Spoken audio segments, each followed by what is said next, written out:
What's going on, everybody? Welcome back to another episode of the Muscle Memoirs Podcast. As always, through the computer screen, joined by Mike Murray. And back on for round two today, IFBB Pro, John Jewett. John, happy to have you back on. How are you doing today? Doing very well. Happy to be back, guys. Always appreciate the invite and being able to do a podcast. So it's fun just to talk shop. Yeah, and we're definitely excited to talk shop again with you today. The listeners have seemed to love your last episode on here, so we're super excited to have you back on. And a lot of your recent posts on Instagram sparked a lot of interest and thoughts that we kind of wanted to dig into with you today. And kind of getting things going right into it, kind of want to start off with this topic of an idea of power building and its utility for bodybuilding. And for those that may not know exactly what power building is, it's kind of concurrently attempting to drive up your 1 rep max in multi-joint movements, usually, the big 3 lifts, bench, squat, and deadlift, through prioritizing a lower rep range, say 1 to 5 reps. And then you're going to utilize more of a higher rep range for single joint movements in order to maximize hypertrophy and also kind of go after those strength adaptations as well. So John, kind of the question for you here is just overall, what's your general position on this training strategy? And is it optimal for hypertrophy, or is it just kind of like you get decent at both camps, but you're kind of breaking specificity as in terms of if you're trying to maximize your muscle mass? Yeah, my thoughts have definitely changed over time on this, and coming, like the last time we talked about my background a lot. So coming from a powerlifting background, I'd always been chasing strength, but I think I wanted more size, but chase strength as a primary because I was good at it. But I also thought, like, if I get strong, I'll get big. And you see big in the thought process there was too is like, well, big guys are strong. And does that add up both ways? Because you have small guys that are strong, but that aren't big. So it's like, well, what the hell is going on with that? And so it doesn't always add up. So then once I transition into bodybuilding, it's like, what is the focus? Is it, chasing strength, or is strength merely a byproduct of the hypertrophy gains that are occurring at that time? So I've kind of evolved. I lean towards power building just because I had a preference in chasing strength and I liked it, but I wanted size gains. But to truly look at, like, if I wanted hypertrophy, what would be the more optimal approach to do so? And when we look at some of at least the evidence that's out and some of these like periodization summaries for hypertrophy, and the issue within those, like a lot that I've seen, is that they're all strength-based programs. And a lot of the, whether it's linear, non-linear, undulating, reverse, it all doesn't quite matter as long as volume's equated in all those studies. So, ideally, like, you would think a reverse linear periodization style where you start with low reps, 4 to 6 reps, and you build up to these higher rep ranges, that would probably be the ideal for like a peaking strategy, right, for hypertrophy. Because periodization initially, it was to have phases that would build specificity for the goal. And a lot of times you're peaking strength, right? So you start like normal linear periodization, you start with a high rep range and you go down to a low volume, high loads, so you can eventually peak at a strength performance. Well, we're not trying to do that with hypertrophy. We just want to just build muscle. So reverse periodization, you think, all right, you build strength, you lead that into your high volumes phase. When you have higher strength, you can use higher loads in the higher volume rep ranges, and you should get a greater, more robust growth. But that hasn't, I only know of like one study that has looked at this, and it was in trained women for 12 weeks. So how much does this apply? I don't know. But they did look at reverse periodization versus linear periodization, and there was no difference in hypertrophy, however you cut it, whether it was going from high reps to low reps or low reps to high reps. So in that sense, you would think you would see a difference if you could go from a low rep strength phase kind of into this higher rep phase, but you don't see that.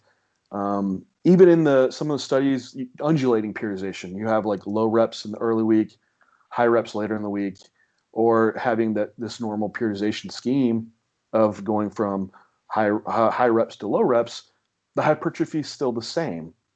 Now, the critique that I've seen in all these is that they're not hypertrophy-based programs, and so that would probably be structured differently. But they're strength-based programs that also is measuring hypertrophy. And at least within those, it doesn't appear that training in the very, very low rep ranges has any advantage for further hypertrophy gains if it's all volume equated. And I know that was a lot on just periodization. So before I move on, any questions or follow-ups on that piece? I mean, what immediately is coming to mind is just, well, in that case, it mostly comes down to practicality, time efficiency, and, when we look at this relationship, which seems to be appearing, it is relative in regards to volume, but more volume usually tends to lead to more hypertrophy. And we even have those individualized studies coming out now, right? And I believe most recently it was like Aub was the lead author and maybe Scarpelli, where basically they saw like a 20% increase in volume from where the participant was coming into that study tended to result in more hypertrophy. So like more volume is better up to a point from a relative standpoint. So if we kind of know that and we want to accumulate more volume for more hypertrophy, and like you just brought up, John, well, it seems like, there's no superiority for low reps, but to equate volume between low reps and high reps is going to take a lot more time, right? And we have that Schoenfeld study from back in the day, 8 sets of 3 compared to like 3 sets of 10, similar hypertrophy, but one of those took about an hour and the other took like 15 minutes to complete. Right. So now that's kind of where my mind goes with what you're saying on the periodization literature as far as practicality goes. Yeah, and that's exactly right. So I thought about one of the Schoenfeld studies too before talking to y'all, and they had the high load versus low load study, and they matched the volume. It was like 2 to 4 reps versus 6 to 12 reps, and you got greater strength gains with low reps, and you got more hypertrophy with the higher reps. That's with matching set volume. So so then you have to determine like how are we truly defining volume, because that's very important, and that's been a whole mess, and the real hot topic is volume, right? And so like one rep in the like above 90% load might have a huge stimulus, but to match volume for higher reps, you'd have to do a lot of sets. And to go do that, it could take you a very, very long time. So you have the time component to it. Also, how is your connective tissue and joints going to hold up, and for how long, right? So if you have to do 10 sets of one versus whatever this would be, like 5 hard sets of 10, or however you would equate that out for if we're doing effective reps now, or however, which is a whole other mess of things. So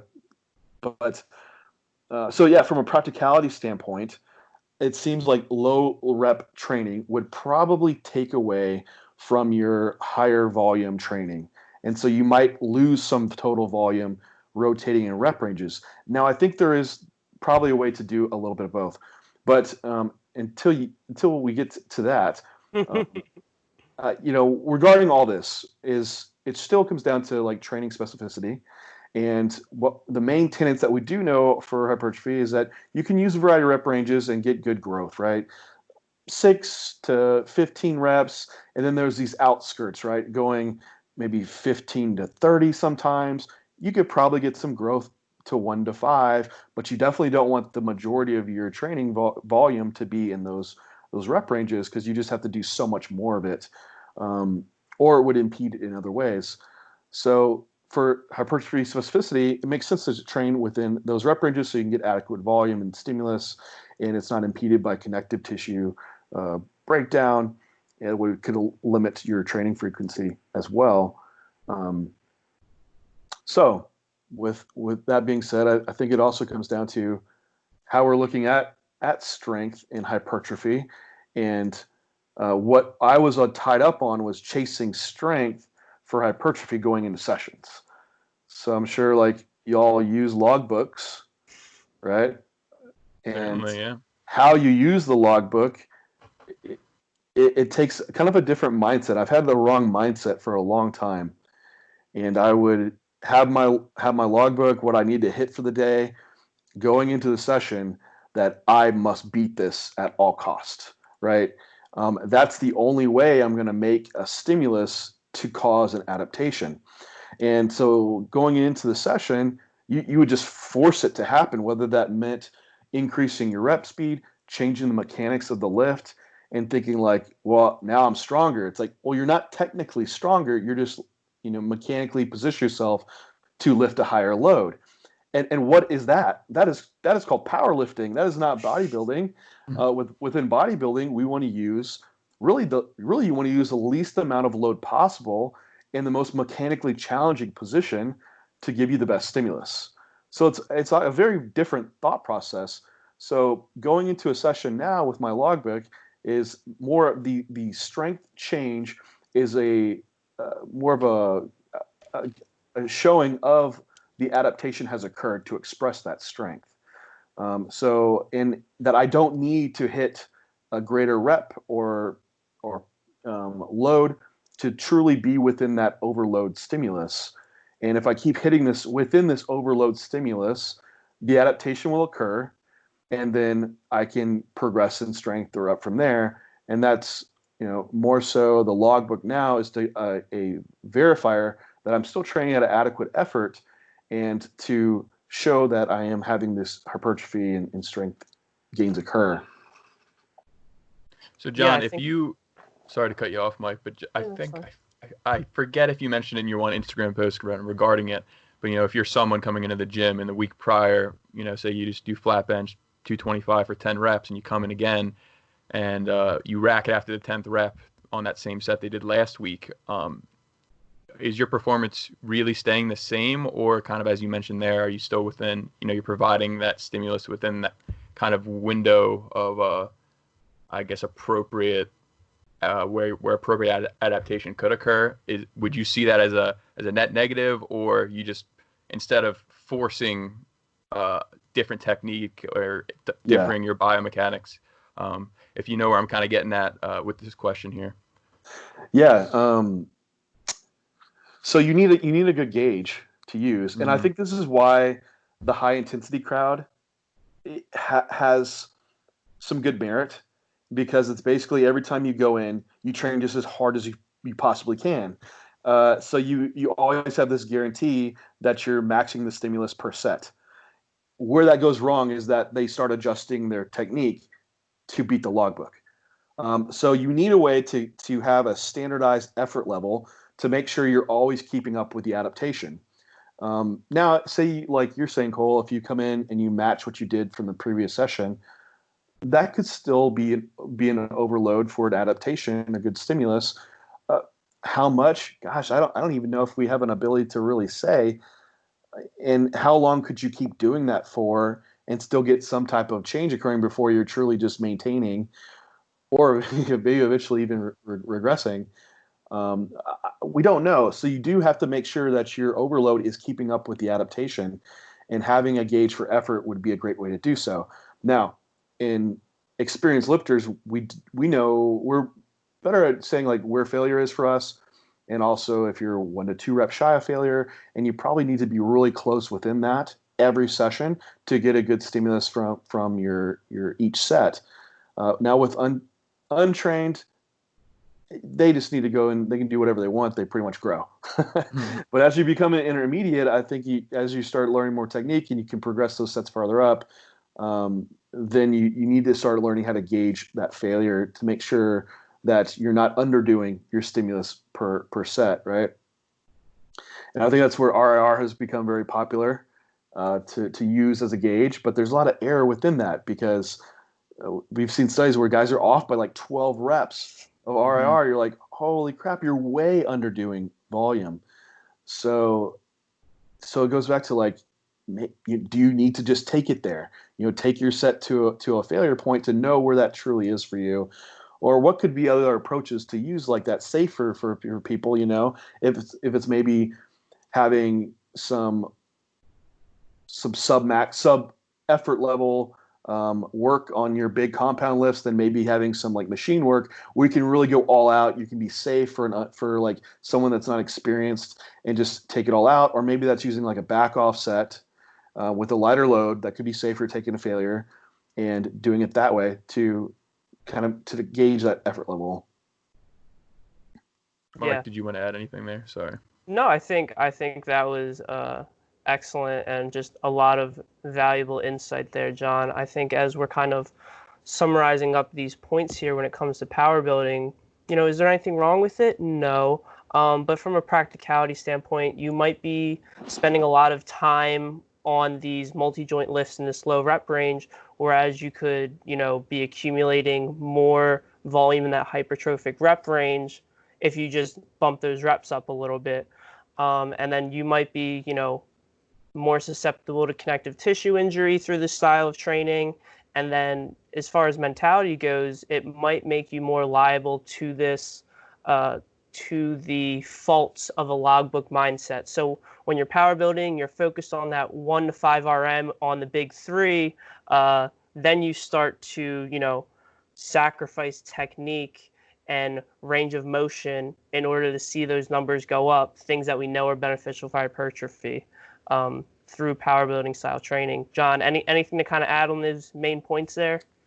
No, that covers a lot. I also see it could be even a limitation in your hypertrophy training if you drive up strength really, really high before getting into more hypertrophic specific work, right? Because if you drive up, like you're a powerlifter, you come into a hypertrophy training and you've been squatting whatever 600 pounds, that's the strength level you're at now, and you will be using that in those higher rep ranges, like on a per set basis, is going to be so fatiguing. So you might not be able. You might be sacrificing volume, and you'd have to say like, well, it's all about mechanical tension, right? So I'm getting better tension throughout, and it's like, well, I think the highly adapted strength athletes has really good neural recruitment. You have all the, the rate coding, synchronization, all those changes that make them really, really efficient at using their tissue. So now they have a set to get that stimulus. They're going to create a lot of systemic fatigue off each set. And so they might have volume limitations trying to drive up strength first. Now, not to say, I think eventually you might end up to the same endpoints, but since their amount of sets that they're able to do, it might be limiting eventually because they won't be able to hit up to that higher, maybe that optimal volume level. They might be on the lower end. I know Mike Israetel uses his MEV to MAV, their minimal effective volume, like maybe they're closer on that, and they can't quite train, but eventually they'll get there. So maybe we all have the same endpoints, but from like you're saying, like connective tissue and stuff, like gosh, to do multiple sets, it would be hard with that much strength development already in place. And that's where I came from. I came from powerlifting. I had my strength really, really high, so I could use really heavy loads and I can move them really efficiently. But coming from that, you have to change your thought process of moving extremely efficient to just making sure the muscles, what you're intending to train, is actually getting a good stimulus. So, just one last thought piece on strength and how it might be affecting overall fatigue per set. For sure. So, I think that kind of ropes into one of our topics of discussion for today. What you kind of just touched on as far as your strength while you were powerlifting and kind of what that did for hypertrophy, and basically how your training changed as you became a bodybuilder. So I think this might be something difficult for people to understand who, they might be listening to this and they're like, okay, I understand the importance of chasing the logbook and gaining strength over time for hypertrophy, but they might look at your history, John, and they say, well, John doesn't try to drive up his 1 RM per se anymore. Maybe he's more focused on his 8 RM, but while he was powerlifting, his estimated 1 RM or whatever was way higher back then, which would probably translate to a higher 8 RM during that period of time, right? So how could his all-time strength levels on the big lifts be better then, even from a rep performance perspective, than they are now? But he's gotten so much bigger now and he keeps continuing to get bigger. How would you kind of address that individual, John, when you tell them what you've changed with your training and how you might not be as strong now, but you've managed to get bigger? What kind of techniques have you utilized to make this happen? Well, I think within that, one of the largest things in programming, and I think my post that you were talking about was training specificity. So when I was powerlifting, it would be rare, like in a lot of the main lifts, utilizing over 5 reps.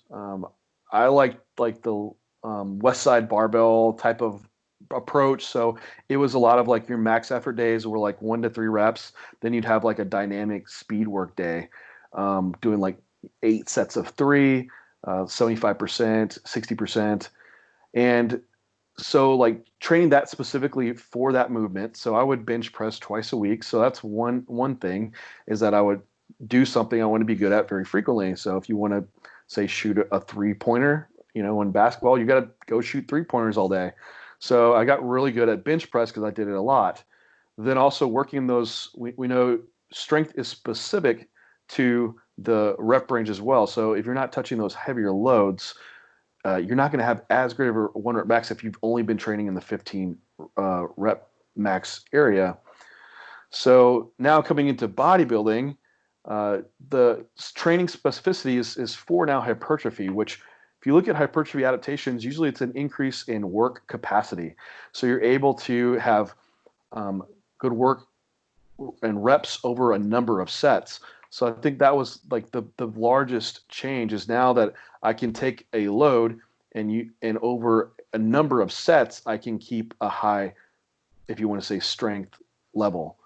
And I've lost some of those high-end adaptations for strength because I've had to change my mechanics, for one, in how I lift and bench press, because back then it was about moving as point A, point B as fast and efficient as possible. I had like a huge arch that I would bench press with and reduce my range of motion. I tucked my elbows in. I wasn't like a chest bencher. That's why I barely had pecs after leaving powerlifting. So that wasn't ideal for bodybuilding. So I have like a much larger range of motion. So now I'm having to, each rep is a lot more taxing, so I have to use a lot less weight, and that's been the I guess the biggest change, for sure. Yeah, so it sounds like you have a better mind to muscle connection with these lifts. You're utilizing a larger range of motion, and just your overall volume, especially in moderate repetition ranges, has seemed to increase. Yeah, definitely so. Actually, like a lot of those lifts, because I mean it's so specific to like bench press, squat, and deadlift. A lot of those lifts I just don't do anymore because they weren't the best lifts for me for doing for hypertrophy training. And in the bench press, I got a lot of pec tears, so I just stopped doing it. Even in the squat, I felt like I was more hip dominant and had a hard time. Like I'd get done with a set, and my lower back would feel fatigued, and I just didn't really feel like I got much out of my quads. I was like, well, why am I even squatting anymore? So going to move to different exercises to really stimulate the muscle that I'm intending. And that was the same with bench press. Like I was such like a tricep heavy bencher. Like I had larger triceps, but my pecs weren't doing anything. So I had to like figure out other movements that I could utilize to really give a good stimulus to them. So yeah, I stopped bench pressing. So I'm definitely not going to have the same bench press strength. John, I don't know where you're at in your training or when you transitioned, I guess, from powerlifting over to bodybuilding style. But when you stopped squatting, I assume you'd be performing, I guess, the low bar squat, and that would potentially contribute to a lot of those low back problems you were experiencing. Did you play around with messing with a high bar squat when you transitioned over, and did you have any different experience with that? No, I mean, yes and no. So I did try moving the bar around and do like high bar, and it just still wasn't enough change. And I would sumo squat when I powerlifted, so it was super wide, and really sat back. I tried going high bar, like a narrow stance, more almost like frog stance. Mm-hmm. And even at that, I still, it just wasn't ideal. Eventually, if I got up heavy enough, more of the limitation was in stability and bracing, and safety became a factor. So I couldn't take it, all those other things fatiguing out before I could actually fatigue out my quads. It just never was there for me. So eventually it was like hack squat, or even doing like a Smith machine squat and leg press. Those were like more of the staples Mm-hmm. that I stick around now for. John, Even when like you were even, talking about yeah, I mean, when you were talking about specificity, you kind of mentioned how, like, for the bench press, when you were doing the bench press, you got better at bench press, and that kind of brings up a pretty interesting topic when it comes to frequency for bodybuilding style training. So when it comes to hypertrophy, we kind of use rep performance as a way to gauge increases in cross-sectional area, since we don't have, like, a DEXA available 24/7, and even that isn't, always sensitive enough to pick up the changes we really want. So when we're using rep performance as a gauge for muscle hypertrophy, we basically want to be sure that our progress over time is a result of increases in cross-sectional area rather than just improvements in technique and neuromuscular efficiency and becoming more efficient at the movement. So because of these things, it makes me wonder, is there a certain lift frequency which becomes counterproductive for bodybuilding? So, for example, maybe performing the back squat 3 times per week, you're seeing rapid increases in rep strength performance, but that might not be due to increase in cross-sectional areas. So for those reasons, do you think it's a good idea to maybe limit our training frequency on certain lifts as bodybuilders so we can be sure that our increases are probably a product of increases in cross-sectional area? no, that's a very good point. And I think within like your training program, if your program laying it out for like a microcycle, you should have a fairly set list of exercises that you are doing, so you can monitor those changes probably week to week.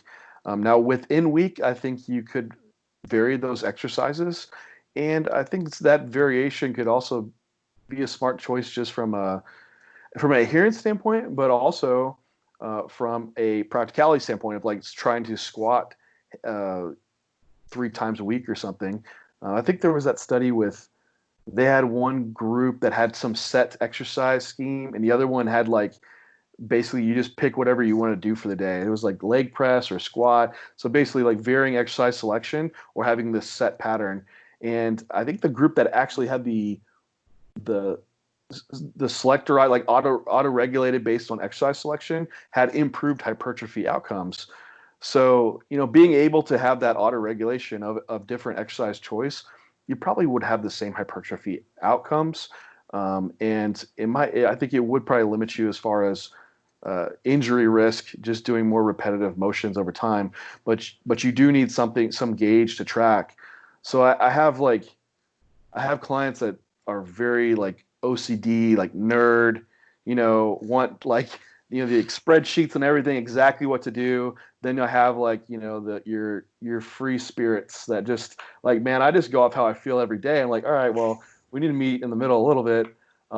So like for those individuals, like, hey, let's track your first 2 lifts, and then the other lifts you can have like kind of pull out of the hat, have some choices, have some variation there. Don't need to track them necessarily. Just have maybe just a number of sets of reps and etc. Then like nerd types, well, you're going to track anyway and have that. So I think the process of how you're programming and giving someone like good adherence, it doesn't always have to be like so tracked, but we should be tracking some things over time to make sure that it is a true progression and not just gaining some neural adaptations from introducing a new lift. Because you see that frequently too, even high level. If I throw something back in, I haven't done in a while, I'll see some quick jumps in progress. I'm like, I'm not increasing mass at all. so, so you have to account for that and have I think having some best over time and having that logbook to where like I can look back and see like what was my best, 3 sets of 8 or whatever on a certain lift and compare to that to see if I'm actually improving. versus just acutely looking at things, how the rate of change. So John, I kind of want to go back for a second to this idea. I guess not really going back, but it's kind of, I guess, somewhat related to power building, and then transitioning from that into strength blocks for bodybuilders, something that you also mentioned in one of your posts. And kind of want to get your idea or your thoughts behind programming this in every so often, and kind of having this phase that's just focused on a lower volume, higher intensity approach.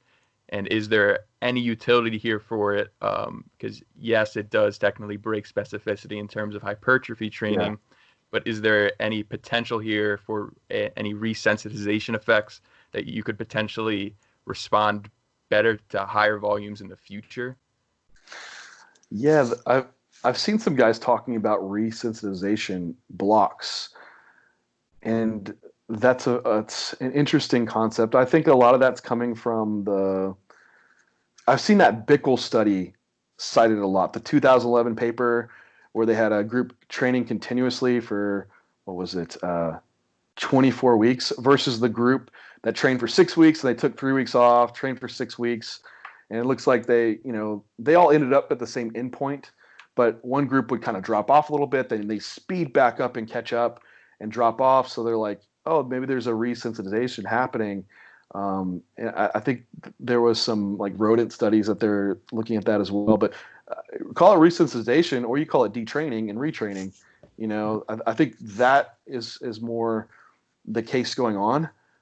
Now to extrapolate that and say, well, we're going to do a low volume phase, and since you'll resensitize to volume, then you go back to volume and you have this more robust effect. I think you're detraining a little bit, then you would be retraining that adaptation. So the other argument would be, if building up strength and then translating that strength into the higher rep ranges, is there a benefit? As far as literature goes, I really can't show that. I mean, because all of our studies are usually like 12 to 16 weeks. These they're really short-term programming variables are changing, not true periodization. Mm-hmm. So, is there an advantage there? I think for most people, sticking within the hypertrophy block, if that's your true goal, would be your best option. I do see some like other top level guys, and I think of Jordan Peters, because he's heavily muscled individual, but he'll rotate in these lower rep training blocks where he's hitting like sets of 2 to 3 to drive up strength, and then move in back into more volume work. But I do keep in mind when looking at Jordan is he has specific strength goals. And I think that's where some of that comes from. And he'll tell you too, like, I have goals to hit for numbers. And so he does that for his specificity of goal to bring in those low rep ranges. Now, if you're at the very top end of muscle mass, I mean, gosh, I guess that could be a tool to use because where else do you have to go? I mean, you can only drive volume up so much. You can only drive strength up so much. Eventually, you're trying to take advantage of both aspects. But I think for the vast majority of people, I don't see the advantage to using a strength block. And I think calling it like a resensitization period would be a huge step. And trying to extrapolate something from the research that just isn't quite there yet. So based on those points, John, I would take it this isn't something you would incorporate into the bodybuilder's macro cycle per se. Not really a benefit there. No, I've never programmed stuff like that. Okay. for the vast majority of people, yeah, it's been a thought of like a maybe that you could do it. And I think if you do like strength and you do have a goal for it, I think you could run a block for it, and then have your other 3 blocks be very hypertrophy focused. But it could just be using like daily undulating programming or periodization, whatever you want to call it. Having like one day where you drop down, you do like some sets of 3 to 5, maybe on your main lift work, and then your other day of whatever it may be, push or lower, you go back into your hypertrophy work. And so you have a little bit of work in those lower rep ranges. You can build up some extra strength during that block. Then on your other blocks, you could go back to rotating within your normal rep ranges. Or you could even do like 2 hypertrophy days, then have like a strength day, and rotate in some more hypertrophy days and a strength day. And so that could change up your block. It would still have the primary being bodybuilding and hypertrophy focused, but also have like a secondary of strength as well. Now it's just arguing, is that optimal or not? And is it going to end with a better outcome? And I still think if your goal is hypertrophy, you need to train specifically for hypertrophy. And I see the risk of it is just not worth it. Because even when I go to low rep, I tend to get injured. And at the high level, when this might be an advantage to do, I don't see it being worth the benefit to risk is just not there. Excellent. Cole, anything to add here before I transition into our next topic? No, let's carry on. What you got? Alrighty. So, John, it looks like you are now dieting for the Olympia, correct? I am. So this is probably going to, coincide with some changes to your training compared to last time we had you on, where you outlined your training and you were in a massing phase. Before we get into that, but still on this topic of how your training changes over time, focusing solely on your career as a bodybuilder, how has your volume changed, if at all, while you've been an advanced bodybuilder? So as you've continued to progress and add size, have you had to increase your training volume to continue making gains, or maybe you've even had to reduce your training volume because you've gotten stronger in these hypertrophy rep ranges, and because of that, the stimulus is larger and there's a larger recovery depth there. So what's kind of been going on throughout your career? I wish when I first started, I wish I tracked it better, because I didn't know to even track it. Even then, we weren't having volume discussions. You just that wasn't the main focus then. It was just like, what exercises should I do, and how hard should I train, and chase the strength. That was my thing. So the thought of like, oh, you need to do like an extra set, like that really didn't process then, because I started off like doing DC training, which there was a fairly how many sets you were doing was consistent amongst anyone in the program. What would change would be the training frequency, which in turn would change the training volume. And so starting out from that definitely was a move into higher volume from powerlifting. And so that definitely progressed size up for me. Then I eventually got into utilizing a little bit more volumes and getting away from rest pause and more into straight sets and trying to get the most out of every straight set. So, and that's when I did add quite a bit of size doing it that way. I think that added some advantage over just doing DC training, and definitely gave me a little bit more tools to utilize outside of just like the only way to progress was adding load or reps. You could add sets or change rest period. It just opened my mind up to a different programming thought process. From that point, that was what I've been doing for a while, and hadn't really changed set volume that much over the time period. If anything, it would be kind of intuitive, and I couldn't track it. So that's the thing. I couldn't go back and really tell you like how has it truly changed over time without giving some more like generalities. I will say that my volume now is definitely probably lower over the past couple of years than it was in that like middle phase. And I think for one, definitely my per set stimulus is probably much, much higher. I execute, the stimulus truly, I think it starts in your first rep of how you move from point A to point B. Like that sets the tone for the type of stimulus you're going to get out of your set. So every rep I do is far more stimulating for the muscle that I intend to train versus back then when I was just trying to chase the logbook and just move weight. Lots of systemic fatigue, and I probably couldn't handle as much volume because of that either. Then I jumped volume, but the form wasn't quite there. So now that I think I've reeled form back in, my volumes come down because the set quality is so much higher.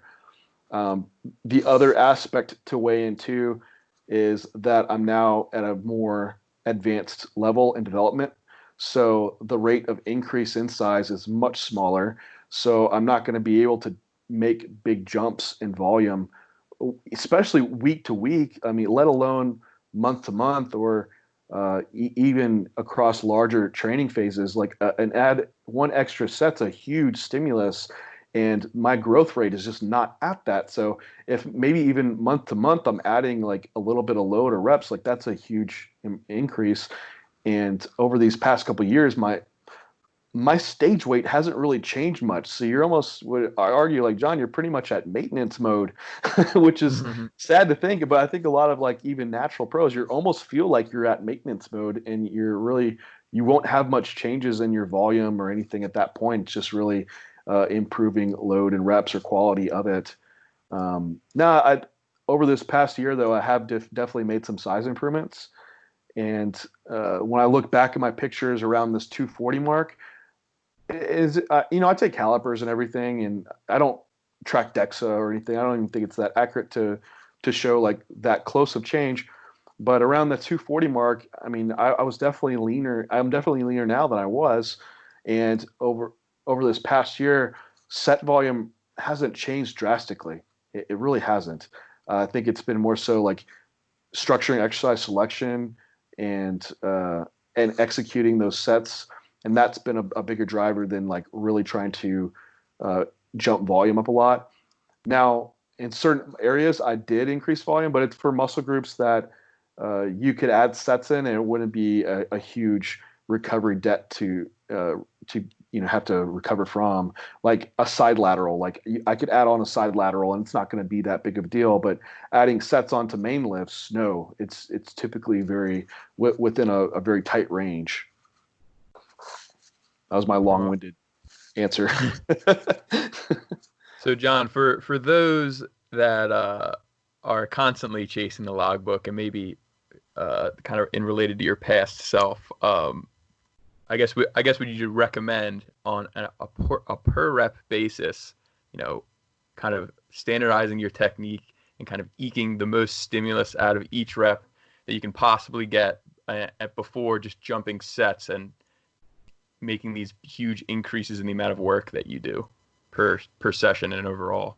Yeah, I know with all the talk on volume, it's like do more volume, and volume is what's going to be the main driver for hypertrophy. And I hate that word driver because it's just, we love focusing on one variable, and it's not. All the variables together truly matter. But for the vast majority of people, it's yes, improve your set quality, your exercise selection you're doing, and within that exercise selection, the muscle you're intending to train. Make every set as perfect as possible with high effort level, and don't manipulate your form just to move weight. If you do that, then from there assess your set volume, and if you would require more. But I think just doing that alone, over a few years' time, you'll keep improving and not need to add much sets outside of a pretty tight range.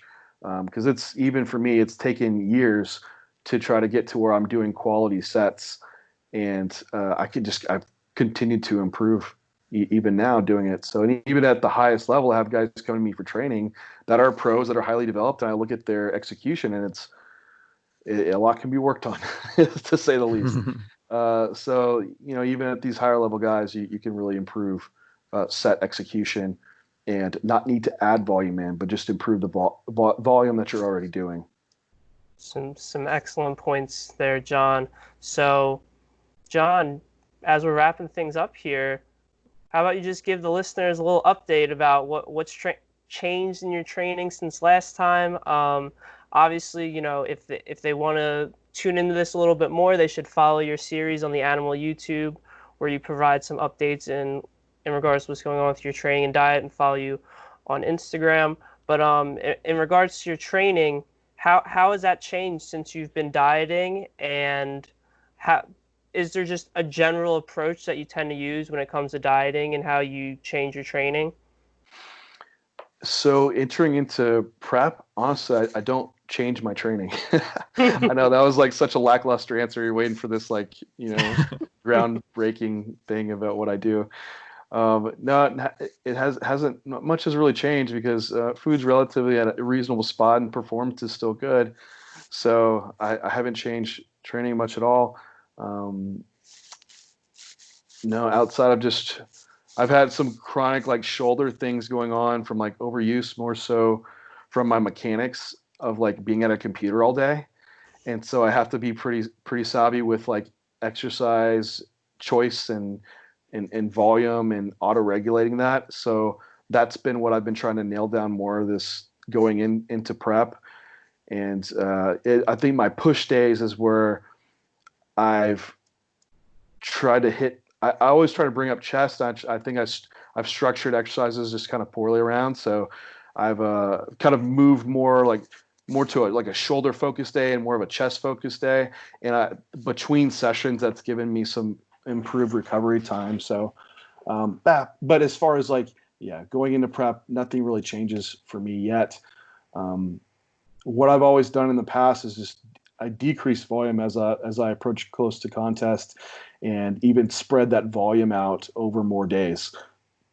So doing like shorter sessions, they're easy to recover from. Try to keep effort up and keep all my loads and reps up, and and then just decrease volume to aid with recovery. So I've seen some guys that try to drive up volume, and I mean, volume can cause just as much as fatigue as like high effort training. So I think it makes it easier for like to go in and have your set effort drop off to where you're eventually using less loads and less reps. You're just doing more sets just to keep volume up. And since your quality has dropped, I think your stimulus has dropped so much. So I guess that gets into the argument of effective reps, which is probably a whole nother podcast on its own, right? So Yeah, I think you bring up an important point there in general, and kind of something we touched on before the podcast started, which was like more or less just preference for your style of training. And I feel like the literature is starting to become more and more present in regards to this concept that when it comes to volume, more or less it seems like if you utilize, a lower relative effort, you like to keep a few reps in the tank on each set, then you're just going to have to perform more volume to get similar gains, as opposed to if you did take every set to failure, you're just not going to be able to recover from much. And probably these strategies kind of balance each other out, at least from what I'm seeing. Yeah, I completely agree, because you see top level guys that they're not training all out for every single set. You see some guys that are. A lot of them still perform at a very high level. I think there's probably a balance to strike between the two, where you need an adequate effort, that's for sure, but you also don't want to go so far that it's tanking your recovery and or it's impeding your next session performance. But you definitely don't want to be underdoing your stimulus, right? And just doing that excessive volume, because that could drive up a lot of fatigue anyway. So it's really that balance to strike between the two. And definitely, I would say if you're doing something that's already working, don't read a volume study and think you just need to do more and chase the gains when you're already getting the gains. I think a lot of people are like, oh man, how many sets do I do? Like, well, why do you need to change your sets to begin with if it's already working right now? So. For sure. Awesome points, John. Before we let you go and wrap things up, is there anything that you would like to potentially plug? I know you recently started a newsletter that Mike and I hopped on. How can you access that for the listeners that Yeah. So follow me on IG, of course, at John Jewett 3. I do have a link on my bio where you can sign up for my newsletter. So I'm just doing it weekly. Just review some whatever topics are coming to mind. Lately, I've had a few studies that I have pulled up, and that's been the trend. I don't know if I'll continue with that, or it might just be my anecdotal thoughts at the moment, or diving into something research-based, but I'll be doing that weekly. And eventually, at the end of the year, we'll probably be releasing some type of larger project I've been working on that's be education-based. So that'll be something to just stay tuned for. Mm-hmm. But if you do want to watch my my prep series, I do have it on the Animal Pack YouTube channel. Awesome. Hey, John, again, thank you so much for coming on here today for round 2, talking shop with Mike and I, and I hope our listeners get a lot out of it, just like the last episode, and I'm sure they will. Hey, guys, thanks so much for having me. Of course. All right, everybody, take it easy. We'll catch you in the next one.